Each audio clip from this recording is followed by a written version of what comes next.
भूख, प्यास, नींद और आशा चार बहनें थी।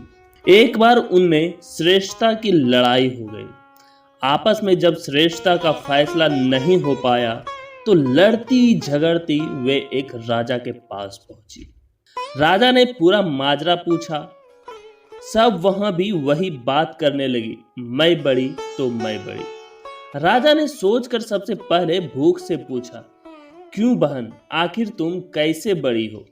भूख बोली, मैं इसलिए बड़ी हूं क्योंकि मेरे ही कारण घर में चूल्हे जलते हैं, पांचों पकवान बनते हैं और वे जब मुझे थाल सजाकर देते हैं तब मैं खाती हूँ, नहीं तो खाऊं ही नहीं।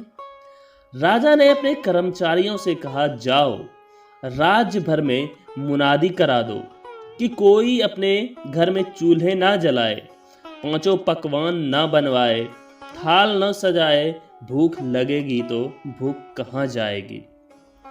सारा दिन बीता, आधी रात बीती, भूख को भूख लगी। उसने चारों तरफ खोजा लेकिन भूख को खाने को कुछ नहीं मिला। लाचार होकर वह एक घर में पड़े बासी रोटी के टुकड़े को खाने लगी। प्यास ने भूख को बासी रोटी खाते देखा तो दौड़ी दौड़ी राजा के पास पहुंची और बोली, भूख हार गई, उसने बासी रोटी के टुकड़े खाए हैं, देखिए बड़ी तो मैं ही हूं। अब राजा ने उससे पूछा कि तुम कैसे बड़ी हो? प्यास बोली, मैं बड़ी हूं, मेरे कारण ही लोग कुएं तालाब बनवाते हैं, बढ़िया बर्तनों में भरकर पानी रखते हैं और वे जब मुझे गिलास भरकर देते हैं तब मैं उसे पीती हूँ, नहीं तो पीऊं ही नहीं।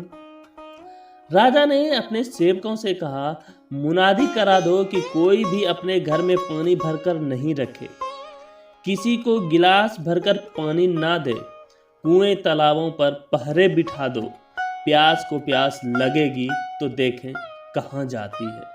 ऐसा ही हुआ। सारा दिन बीता, आधी रात बीती, प्यास को प्यास लगी। वह यहाँ दौड़ी वहां दौड़ी लेकिन पानी की कहीं एक बूंद ना मिली।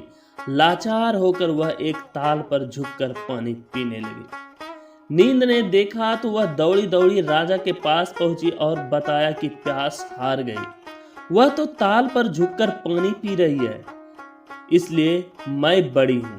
अब इसमें तो कोई संशय नहीं रह गया। अब मैं बड़ी हूं, अब इसमें तो कोई संशय नहीं रह गया। अब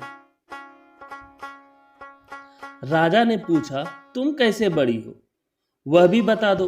नींद बोली, लोग मेरे लिए पलंग बिछवाते हैं, उस पर बिस्तर डलवाते हैं, जब मुझे बिस्तर बिछा कर देते हैं तब मैं सोती हूँ, नहीं तो सोऊं ही नहीं। राजा ने सेवकों से कहा, राज्य में यह मुनादी करा दो, कोई पलंग न बनवाए, उस पर गद्दे न डलवाए और बिस्तर बिछाकर भी न रखे, देखें नींद को नींद आएगी तो वह जाती कहाँ है। दिन में तो ठीक रहा, आधी रात बीत गई, नींद उसे भी झेल गई, लेकिन उसके बाद नींद को नींद आने लगी।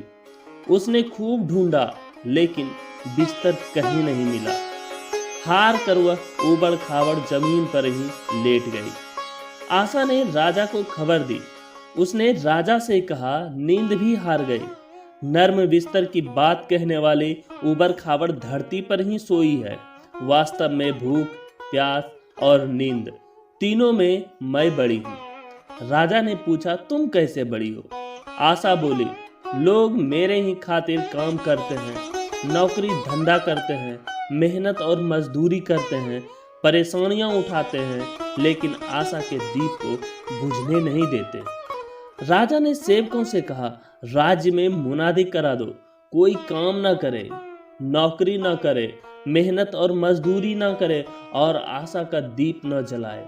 आशा को आज जागेगी तो देखें जाती है कहाँ। उसी तरह सारा दिन बीता, आधी रात बीती, आशा को आज जगी। वह यहाँ गई, वह वहाँ गई, लेकिन चारों ओर अंधेरा छाया हुआ था।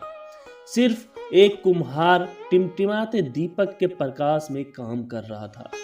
वह वहां जाकर टिक गई और राजा ने देखा कुम्हार ने जो दिए बनाए उसके सोने के हो जाने की आस की और वह सोने का हो गया। सोने के दिए में रुपये की बाती तथा कंचन का महल बन गया। जैसे उसकी आशाएं पूरी हुई, वैसे ही सबकी आशा पूरी हो। तो मित्रों, कामनाओं के दीप बुझे तो अच्छा है, लेकिन आशा का दीपक कभी बुझने नहीं देना चाहिए। हालात कैसे भी हो, यही दीपक ऐसा है जो जीवन को प्रकाशित करने के लिए जूझने का हौसला देता है। फिर नींद, भूख, प्यास सभी संगी हो जाते हैं।